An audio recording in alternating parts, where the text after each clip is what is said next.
At this, Ringen's attention was torn away from the lad he had thought he had seen, so that he focused his attention once more on the youngest of his legitimate sons. Away with you, Dupe. I've had enough of thy poor comportment, and I faith you stink. Go wash the stench of the cheap ale you love so much. Dweeb, embarrassed, sniffed at himself only to grimace, realizing his father was right. He did indeed stink. Turning away, he moved to leave the bedchambers alongside the eldest of Ringen's sons. The two had just made it out of the room when the elder of the two stopped, if briefly so, to scold the guards at the door. They were interrupted by a sudden scream from within the king's bedchambers.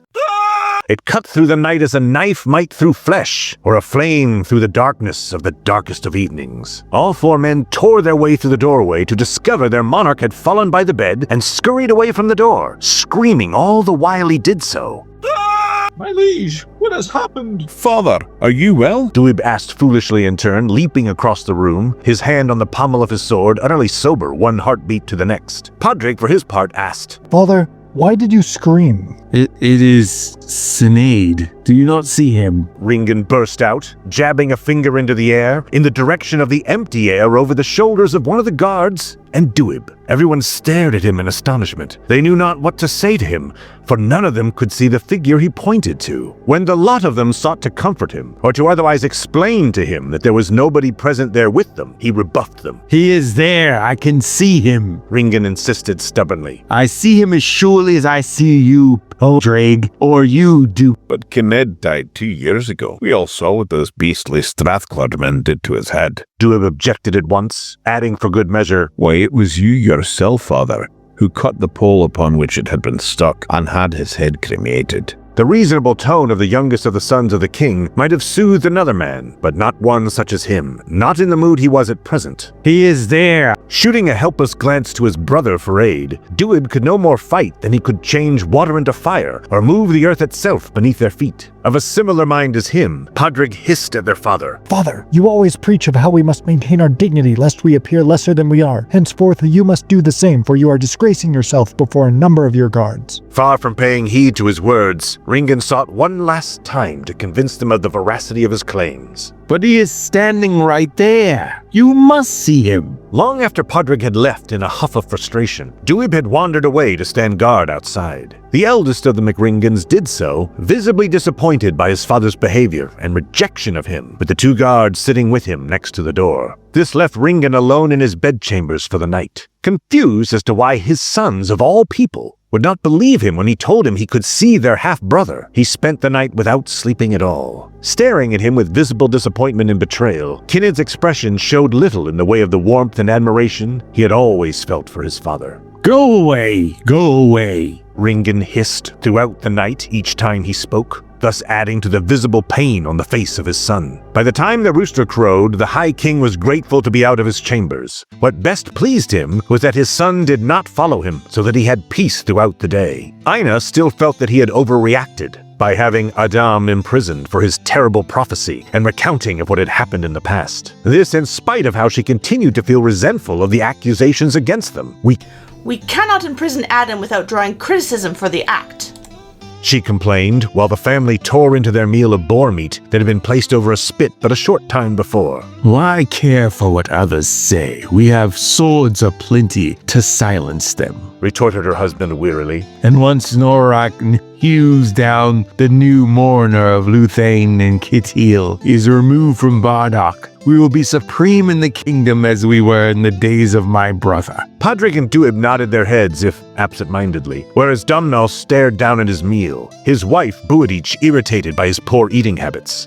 Her disapproval, mingled with exasperation, was short-lived, as she picked at her own plate with short, irritated gestures. To her own size were the king's youngest children, those born from Aina, the daughters whom he had come to cherish far more than his sons. Let us hope, he mused to himself, that they will not be the wastrels and fools that my sons are. So that the warrior king returned his attention to his good daughter Buadich. Indifferent towards Eilith's gestures, Ringen addressed his attention in the direction of the slowest of his sons. And what say you, Domhnall? The eldest and youngest of his sons shifted impatiently, visibly bemused by his addressing their brother, while Buadich looked, for the first time since Ringen had met her, pleased.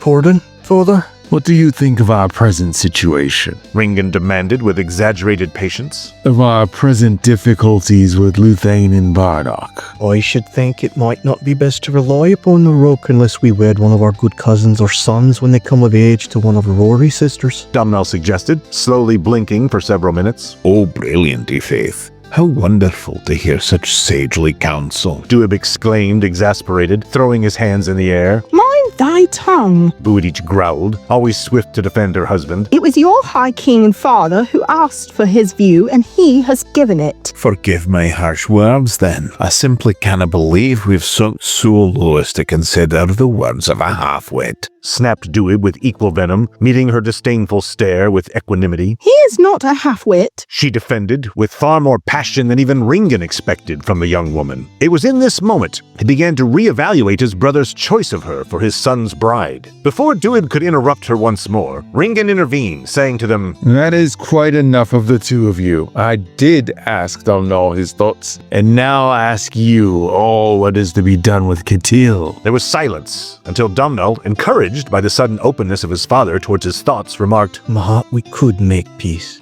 Taking it upon himself to question the middle brother harshly in place of the youngest, Podrick stared at his brother with visible irritation. Ketil believes himself to be the rightful heir to the throne. A foolish stance on his part. Aina grumbled scornfully. Indeed, but he believes it to be so. Enough of his folly. Ringan growled, turning his mind away from Ketil and from his family, grateful for Dougal's sudden arrival in the feast hall. It would appear that Dougal has some warnings of some great plight for us. Nothing quite so dire, my liege. Dougal murmured unhappily. Once he stood before his liege, he fell to his knees to plead with him. Will you not spare Adam thy displeasure, my lord? He is beyond culpability, and is not always aware of all that passes his lips when he is gripped by one of his prophecies. This was not what the king had expected from his chamberlain. At once, filled with annoyance and anger towards the former favorite of his brother, Ringan was to turn away from him at once. Raising his nose as he did so, he said unto the older man, Why should I forgive he who proclaimed his high king to be cursed? Am I not the voice of Scotcha and Zoo throughout the lands of the Khalids? To these words Dougal said nothing. Despairing, he fell to weeping pitifully, begging in between his sobs. As he turned away, the stomach of the monarch fell when he saw a new figure appear within the feast hall. Assuming a seat next to Duib, Kinned glared at his father.